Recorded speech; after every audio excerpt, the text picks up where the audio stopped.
and think that we human beings spend so much of our time trying to empower ourselves so that we can have control over our life, control over situations, control over happenings, circumstances, so we can be happy. And then one moment comes in our life when we say something or lose our anger, and all this hard work we did to have a reputable career, it's gone in 1 minute. Or one wrong thought and we go into deep depression, sadness, loneliness.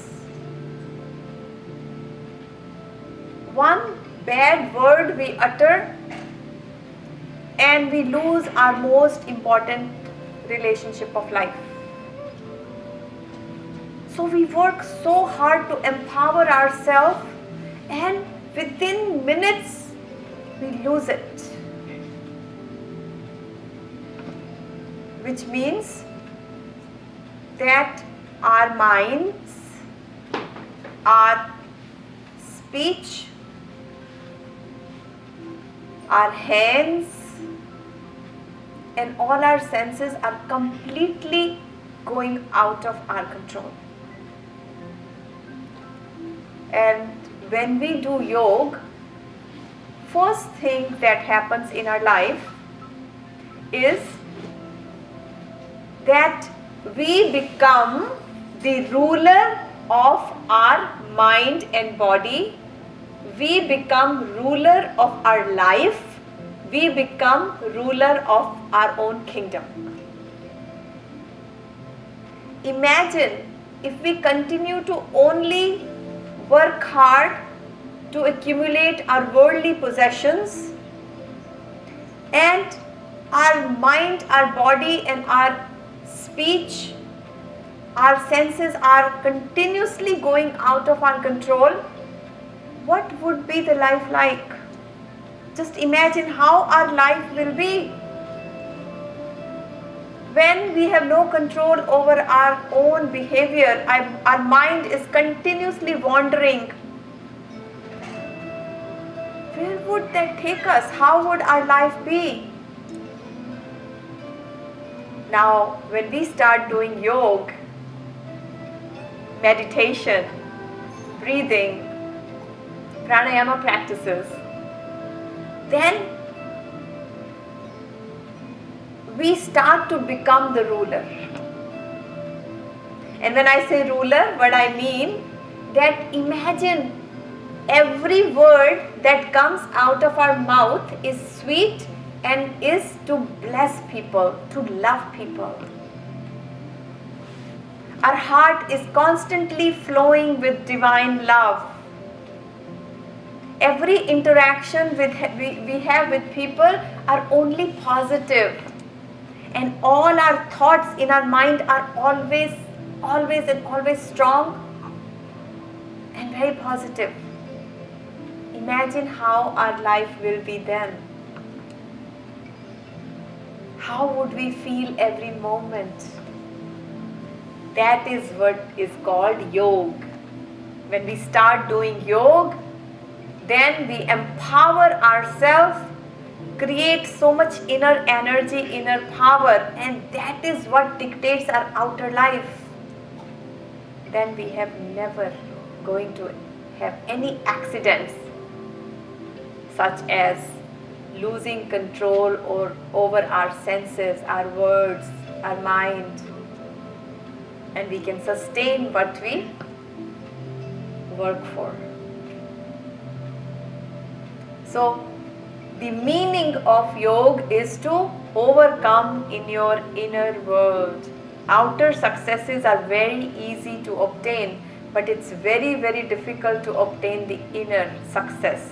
To conquer your inner world is what yoga is Another meaning of yoga is to establish connection with yourself and higher self.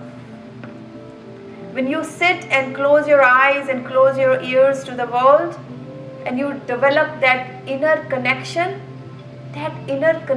is connecting with the highest, with your spirit, with yourself, and then also with the highest power.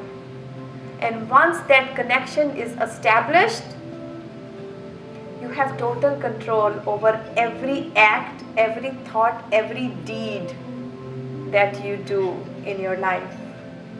And that's when you can say, my life is going to go very smooth. And that's when you no longer have to use the word sorry, or have to apologize, or have to feel bad or worry about anything. No regrets in life. You live to the maximum. You become master of every moment of your life. Now, many times when we want to connect with our most important connections, loved ones, what do? We try to build a relationship with them. If we want to sustain connection with our loved ones, what do? We need to create that relationship. But yogic science teaches us, my child, unless you can develop a strong relationship with your own self, it is not possible to develop relationship with any other person outside of you.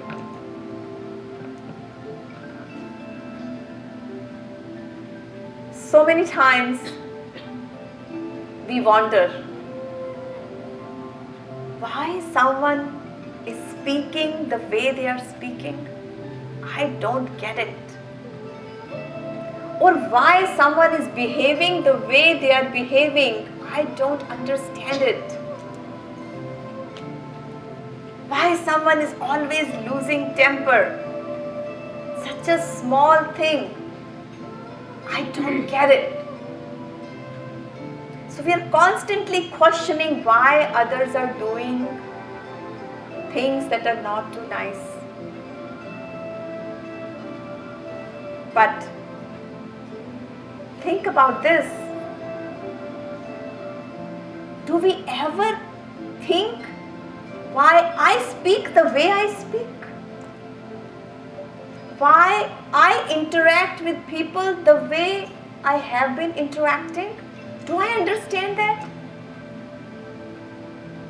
Why sometimes I lose temper the way I do? If I don't understand my own self, how is it possible that I'm going to understand why people are not able to do what I'm expecting them to do? So the day I start to give love to my own self, the day I start to understand who am I, the day I start to interact with everyone with lots of love, patience and positivity, the day I start to establish connection with my own self, that is the day my outer relationships start to flourish. That is the day I no longer have to put any effort to understand other people. Everything starts to come to me automatically because I now have established connection with my own self. And meditation and the practices that we do here help us to establish that connection with your own self. Many times we have this excuse and we say to ourselves, and we built in this programming, I don't have time for myself, isn't it? So many times we are so busy in this rat race and we convince ourselves, we defend ourselves that we are so busy that we don't have time for our own self. Now imagine if you tell your most loving person in your life that I don't have time for yourself, where will that relationship be? If you keep telling this to your most loving people that you really respect and care, they're very important to you, and you keep telling them, I don't have time for yourself. The moment you walk into your home, just tell them, I don't have time for yourself. Where would that relationship be? Now think, when we tell ourselves that I don't have time for my own self, would I be able to create a relationship with my own self? And if I don't have a relationship with my own self, how can I ever and ever establish a relationship with others? If I don't take the time to create divine love with my own self, then how is it possible that I can carry that divine love with other people who are important in my life? If I don't understand my own potential, how is it possible that I am going to be able to understand other people's potential? And if I don't connect with my own self, if I don't create that relationship by taking some time away from my busy schedule, then how is it possible that I will be able to establish connection and relationship with the people that I care for? So the moment we sit down and dedicate some time to develop this most precious relationship and create that self-responsibility, because yogic science teaches us self-responsibility is the biggest responsibility. So when we sit in meditation, when we do yogic stretches, when we do breathing exercises, it's not just yoga postures. Trust me, yoga postures is only for physical. But true yoga is when you close your eyes and establish connection with the higher self. And time comes when that higher self starts to run your life for you. Then you have to put only this much effort and you get this much result. Why? Because the inner is so pure. Because there's balance between in and out. So we start doing meditative practices, we start doing yoga, and it always starts out by a ritual. And you all can attest this, that some of us sit down in meditation every day and say, okay, 20 minutes every day I'm going to sit in meditation. And out of those 20 minutes, 19 minutes mind goes everywhere other than it's with you. And the 20th minute comes and I said, oh, done. Get up, let's go. Finished. And then we wonder, I do meditation, Anu, every single day, but I am not seeing any difference. I'm still feeling angry, I'm still reactive, I still lose my temper, I have no control over my mind. So it's like this, when we connect our phone to the power charger, and if the charger is not plugged in, and you know how sometimes when you charge your phone in the night time, and in the morning when you get up, say, oh God, only one bar? What happened? And you look at the switch, oh, it's loose. You didn't plug it in all the way. The connection was not established. And now you can't use that phone. Exactly the same way, when we are doing these practices, and many times we take pride, oh, I do yoga every day. I do very complex asana. I have a beautiful discipline. But no outcomes. One way of gauging whether or not my yogic practices are going in the right direction, are they fruitful, am I really gaining the benefit, is to see The moment you feel that all of a sudden you're feeling so much more energy entering in your body and mind, the moment you feel that all of a sudden you feel that transformation where your habits have started to change, you're no longer reactive, you're accepting of everybody, you have control over your behavior, you have positive thoughts, there's divinity in every thought and every deed that you are doing. And then you feel that inner voice, there is that higher power that is protecting you, guiding you, and giving you energy. Then you can say that yes, you're on the right path. Otherwise, it's a myth and barely a ritual, more of a ritual and less of a connection, let me tell you. So, when we do yogic practices, it must result in divine love, in service, and in transformation. And if that's not happening, that means the connection is loose and you need to establish a higher connection, a more stronger connection, and then watch what it can give you. As we all are sitting here, so many times your mind is going somewhere else and remembering your loved ones. So physically we are here, but you will notice all of a sudden you'll think of your son or a daughter or a spouse while you're sitting here and you remember them. Now nobody has taught you how to remember your loved ones.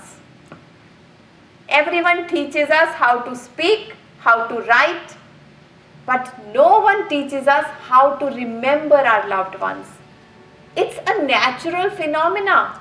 It's a natural instinct. So all this time, even when we are driving, we are thinking of our loved ones. We go to work and we should be really focusing on work, and even then when we are at work, we are thinking about our 10 minutes about our spouse, 10 minutes about our children, 10 minutes of my friend, right? But we never remember our own self. Yoga is all about remembering and establishing that connection with your own self.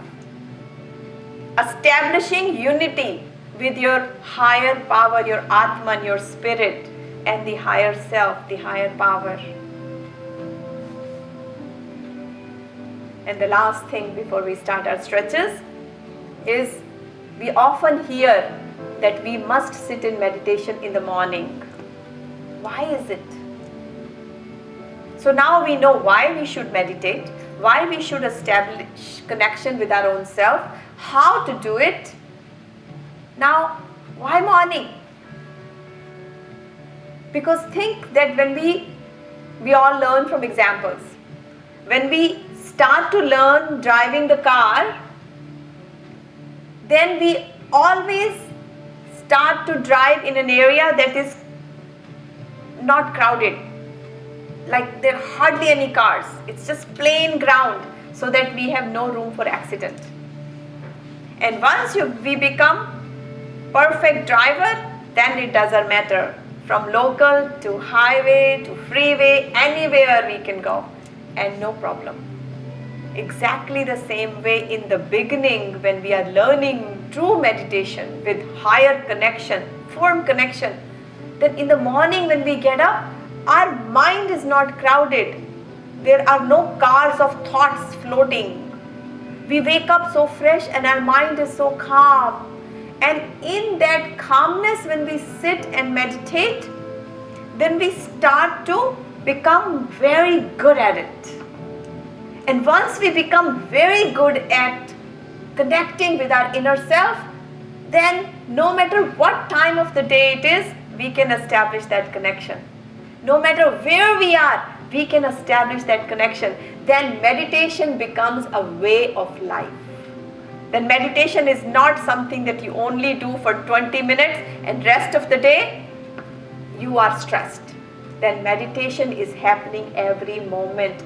Whether you are dealing with your loved ones, whether you are at work, whether you are interacting with the world, whether you are maneuvering and negotiating with the world, inside you are always connected. And remember, when the power cord is connected to the phone, phone can never be discharged. And so is the case when our cord of our mind is always connected and plugged into this higher self, then our battery is never discharged, which means we are always energetic. We are always full of energy.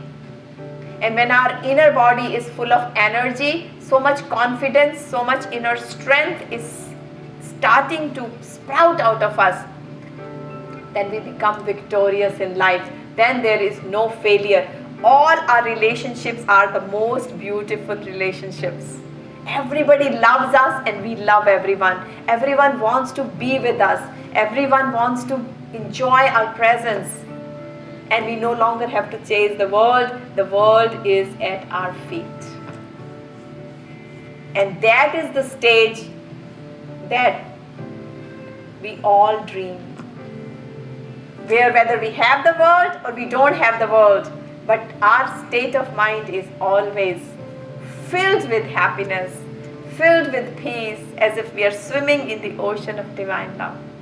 So with these words of wisdom, we'll stand up and start with our yoga stretches.